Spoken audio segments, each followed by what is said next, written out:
Hello friends, welcome to PS commerce classes. मैं हूं Priyanka. Friends, हम इस वीडियो में इंटरनेशनल बिजनेस के एमसीक्यूज डिस्कस करने वाले हैं। पहले भी हम इस पर 6 वीडियोस कर चुके हैं, जिस पर मैंने आपको बहुत सारे एमसीक्यूज करवाए अलग अलग टॉपिक के। ये हमारा 7वां पार्ट है। अगर आपने पिछली 6 वीडियोस नहीं देखी है तो वो भी ज़रूर देखिएगा। उन वीडियोस का लिंक आपको इस वीडियो के डिस्क्रिप्शन बॉक्स में मिल जाएगा, वहाँ से जाकर आप वीडियोस को देख सकते हैं। आप लोगों ने अभी तक चैनल सब्सक्राइब नहीं किया है तो चैनल सब्सक्राइब कर लीजिए। साथ ही एक बेल आइकन बना होगा, उसे भी प्रेस कर दीजिए ताकि मेरी वीडियोस की नोटिफिकेशन आप लोगों को मिलती रहे। तो चलिए स्टार्ट करते हैं हम वीडियो को। 61 क्वेश्चन है हमारे पास। इससे पहले के 60 क्वेश्चन हो चुके हैं 6 पार्ट्स में, वो भी जरूर देखिए। 61 क्वेश्चन पर आते हैं। Dash protects the names and identifying marks of the products and companies. इनमें से ऐसी कौन सी चीज़ है जो कि प्रोटेक्ट करती है कंपनी या प्रोडक्ट के नेम को, या फिर जो भी उनको आइडेंटिफाई करता है, कोई ऐसा मार्क होता है, सिंबल होता है जो उनको आइडेंटिफाई करता है, उसको प्रोटेक्ट करती है। A patent, B goodwill, C trademark या फिर डी कॉपीराइट। तो देखिए इसका क्या आंसर होगा, ट्रेडमार्क। मेनली कॉपीराइट किसके लिए होता है, बुक्स वगैरह होती हैं, नॉवेल्स होते हैं, इन सभी चीज़ों के लिए होता है, जो भी हम चीज़ें लिखते हैं, ठीक है, ताकि उसे कोई और कॉपी ना कर सके, ठीक है। गुडविल किसके लिए होता है, फर्म्स के लिए, बिजनेसेस के लिए, उनकी गुडविल क्या है, उस सभी चीज़ों के लिए होता है। लेकिन ट्रेडमार्क क्या होता है, कोई भी ऐसा प्रोडक्ट है, अगर प्रोडक्ट है या कंपनी है, उनका कोई मार्क है, कोई सिंबल है, ठीक है, जिस या फिर कोई नेम है, उनको शो करता है, उन को सेफ करने के लिए, प्रोटेक्ट करने के लिए होता है कि कोई और उस चीज़ को कॉपी ना कर सके। उसके लिए क्या होता है, ट्रेडमार्क होता है, ठीक है। तो हमने यहाँ पर प्रोडक्ट और कंपनीज का ही पूछा था, तो प्रोडक्ट के लिए क्या होता है, ट्रेडमार्क होता है। तो आंसर हो जाएगा यहाँ पर ऑप्शन नंबर सी। नेक्स्ट है 62। उर्गवे round did not address the dash issue. उर्गवे round में जो है, इनमें से कौन सा इशू नहीं आता है। ए टैरिफ, बी माइग्रेशन, सी इंटेलेक्चुअल प्रॉपर्टी या फिर डी एग्रीकल्चर। तो इसमें नहीं आता है माइग्रेशन, ठीक है। तो राइट आंसर हो जाएगा ऑप्शन नंबर बी। नेक्स्ट है identify a factor that doesn't play an important role in attracting FDI. इनमें से हमें वो फैक्टर बताना है जो कि एफडीआई को अट्रैक्ट करने में इम्पोर्टेंट रोल नहीं निभाता है, ठीक है। नहीं वाला पूछा है, नोट वाला क्वेश्चन ध्यान से पढ़ना है हमें। एफडीआई में जो इम्पोर्टेंट पॉइंट नहीं है, A infrastructure, B laws rules and regulations, C administrative procedures and efficiency, D language. अब देखिए एफडीआई क्या है। एफडीआई का मतलब पहले हमें पता होना चाहिए। एफडी क्या है, फॉरेन डायरेक्ट इन्वेस्टमेंट, यानी कि फॉरेन के लोग यहाँ इन्वेस्ट करें, उसको कौन सा चीज़ अट्रैक्ट करेगी। तो क्या देखकर कोई इन्वेस्ट करना चाहेगा, इंफ्रास्ट्रक्चर देखकर इन्वेस्ट करेगा, ठीक है, कि इंफ्रास्ट्रक्चर अच्छा है किसी कंपनी का, किसी भी चीज़ का, तो उसमें हम इन्वेस्ट करेंगे, ठीक है।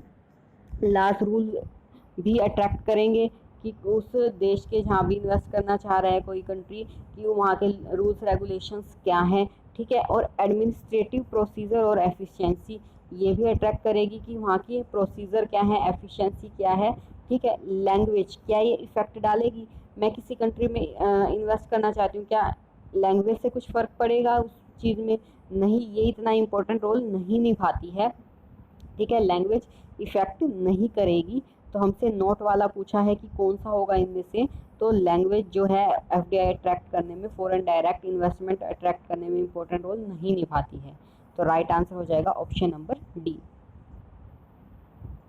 64 है, विच of the following is international trade. International trade कौन सा है। ए ट्रेड बिटवीन कंट्रीज, देशों के बीच में ट्रेड है वो।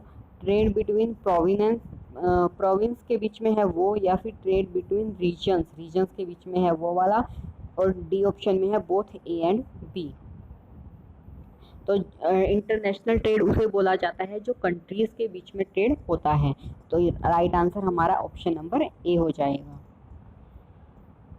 65 है, which is not a form of FDI. FDI अभी मैंने बताया था क्या है, foreign direct investment. Foreign direct investment का इनमें से फॉर्म कौन सा नहीं है? A joint venture, B exporting, C greenfield investment, या फिर डी होली ओन्ड एफिलिएट। तो एफडीआई में क्या क्या चीज़ें आती हैं? जॉइंट वेंचर भी आता है, ग्रीनफील्ड इन्वेस्टमेंट भी आती है और होली ओन्ड एफिलिएट भी आते हैं, लेकिन एक्सपोर्टिंग नहीं आता है इसके अंदर। तो हमसे नॉट वाला ही पूछा है, तो हमारा आंसर कौन सा हो जाएगा? ऑप्शन नंबर बी हो जाएगा। क्वेश्चन 66 है, group of nations that are gathered to work for common goals in regulations of international level trade is called.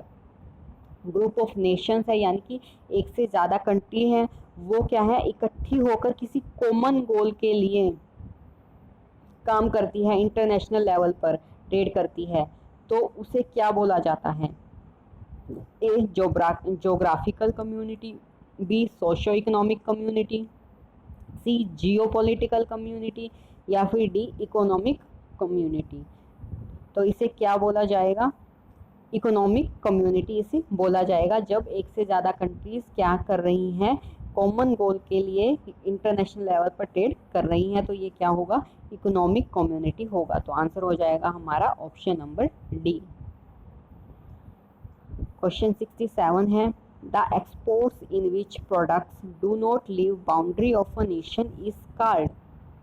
Question ध्यान से पढ़ेंगे, क्या कह रहा है कि एक्सपोर्ट हो रहा है। एक्सपोर्ट का मतलब ही क्या होता है कि एक कंट्री से बाहर जा रही हैं गुड्स, ठीक है, यानी कि हम गुड्स को भेज रहे हैं दूसरी कंट्री में। एक्सपोर्ट तो है, लेकिन क्या है, गुड्स उस कंट्री, उस नेशन की बाउंड्री से बाहर अभी नहीं गई है। यानी कि इसका मतलब क्या हुआ कि जो गुड्स को एक्सपोर्ट कर रहा है, मान लीजिए मेरा किसी प्रोडक्ट का बिजनेस है, मैं उस प्रोडक्ट को बाहर बेच रही हूँ, ठीक है, तो मेरी तरफ से एक्सपोर्ट हो गया, मैंने माल जो 20 मेरे पास आया था ऑर्डर, वो पैक कर दिया, भेज दिया वहाँ पर, दूसरे देश में भेजने के लिए मैंने शिप में उसको भेज दिया, ठीक है। लेकिन अभी क्या है, वो गुड्स शिप वाले के पास है, शिप में लोड है, ठीक है, यहाँ से चल भी चुकी मान लीजिए हमारी कंट्री से, लेकिन उस कंट्री में, जिस दूसरी कंट्री में भेजना है, वहाँ अभी नहीं पहुँची है, उसकी बाउंड्री पर क्रॉस नहीं किया उसकी बाउंड्री को, ठीक है। Do not which product do not leave boundary of a nation, यानी कि हमारी अभी बाउंड्री से बाहर नहीं गई है, अभी वो गुड्स बिजनेस वाले की तरफ से जा चुकी, मेरी तरफ से वो गुड्स जा चुकी हैं, लेकिन अभी देश से बाहर नहीं गई है, तो इसको क्या कहा जाएगा? A international export, B deemed export, C physical export, या फिर डी स्टैट्यूटरी एक्सपोर्ट। क्वेश्चन ध्यान से समझना है कि एक्सपोर्ट है जिसमें गुड्स क्या है, देश की बाउंड्री से बाहर नहीं गई है। The export in which products do not leave boundary of a nation. इसका मतलब क्या हुआ, यानी कि बिजनेसमैन जो है गुड्स भेज रहा है, उसकी तरफ से गुड्स जा चुकी हैं, लेकिन अभी क्या है, गुड्स कंट्री से बाहर नहीं गई है, कंट्री की बाउंड्री से बाहर नहीं गई है, तो इसे क्या बोला जाएगा? तो इसे हम क्या बोलेंगे? डीम्ड एक्सपोर्ट, यानी कि माना गया एक्सपोर्ट। मेरी तरफ से गुड्स जा चुकी तो मैं ये मान लूँगी कि मैंने एक्सपोर्ट कर दिया है उन गुड्स का, ठीक है, तो ये क्या होगा? डीम्ड एक्सपोर्ट कहलाएगा। तो यहाँ पर आंसर क्या होगा? Option number B. Question 68, which of the following is not the function of the World Bank. World Bank का फंक्शन इनमें से कौन सा नहीं है? A to provide loan mainly for productive activities, loan किस लिए देना? प्रोडक्टिव एक्टिविटीज़ के लिए देना। B to provide long term loan to the member country, member country को लॉन्ग टर्म लोन देना।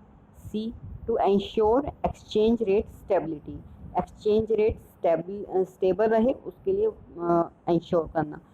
और D to provide loan to private investor belonging to member country on its own guarantee, कोई भी private investor है जो कि member country है, जो कि वर्ल्ड बैंक की मेंबर्स हैं देश, उनमें से किसी का बिलोंगिंग है कोई प्राइवेट इन्वेस्टर, उसको लोन देना अपनी गारंटी पर, अपने रिस्क पर। क्या ये होता है फंक्शन? तो इसमें से नहीं वाला पूछा है हमसे, ठीक है, तो कौन सा नहीं है? To ensure exchange rate stability, ये फंक्शन वर्ल्ड बैंक का नहीं है। उसके अलावा लोन देना तो होता ही है, और किन किन को लोन देता सकता है, प्रोडक्टिव एक्टिविटी के लिए देता है, मेंबर कंट्रीज़ को देता है, और प्राइवेट इन्वेस्टर जो भी मेंबर कंट्री के हैं बिलोंगिंग है उनको भी देता है। लेकिन एक्सचेंज रेट स्टेबिलिटी ये वाला फंक्शन नहीं है, तो हमसे नॉट वाला ही पूछा है, तो आंसर हो जाएगा ऑप्शन सी। क्वेश्चन 69 है, BOP can be favourable if, BOP यानी कि बैलेंस ऑफ पेमेंट फेवरेबल कब होगा। ए, एक्सपोर्ट आर इंक्रीज, जब एक्सपोर्ट बढ़ रही है, यानी कि जो हम दूसरे देश में भेज रहे हैं, निर्यात कर रहे हैं, जब वो बढ़ जाता है। या फिर बी है, इम्पोर्ट्स आर इंक्रीज, जो आयात कर रहे हैं दूसरे देश से मंगा रहे हैं वो बढ़ जाता है। या फिर सी, डिवैल्यूएशन ऑफ मनी। या फिर D option, both A and C, यानी कि एक्सपोर्ट भी और डिवैल्यूएशन ऑफ मनी भी, ये दोनों। तो देखिए फेवरेबल कब होगा, बीओपी फेवरेबल कब होता है, जब हमारा एक्सपोर्ट ज़्यादा हो, इंपोर्ट कम हो, क्योंकि बीओपी ऐसे ही निकालते हैं हम एक्सपोर्ट में से इंपोर्ट माइनस करके, ठीक है। यानी कि अगर हमारा एक्सपोर्ट ज़्यादा है तो ये प्लस में आएगा, अगर एक्सपोर्ट ज़्यादा नहीं हुआ तो ये माइनस में आ जाएगा, ठीक है। तो अगर एक्सपोर्ट ज़्यादा है तो फेवरेबल होगा, और क्या है, डिवैल्यूएशन ऑफ मनी से भी ये फेवरेबल होगा। तो यहाँ पर आंसर आ जाएगा both A and C. Last question video का, दो लिस्ट दे रखी है हमें, उन्हें मैच करके करेक्ट कोड हमें बताना है। लिस्ट 1 में क्या है देखिए, A current account, B capital account, C unilateral payment, D official settlement account. Second list में क्या है, ऑफिशियल अकाउंट, सेकंड है reserve from foreign countries, third reparation, और fourth visible exports and imports. तो कौन सा किसके साथ आएगा देखिए, करंट अकाउंट में क्या आ जाएगा इनमें से, करंट अकाउंट में आएगा विजिबल एक्सपोर्ट एंड इंपोर्ट, ठीक है। फिर कैपिटल अकाउंट में क्या होता है, ऑफिशियल अकाउंट जो होगा वो कैपिटल अकाउंट होगा।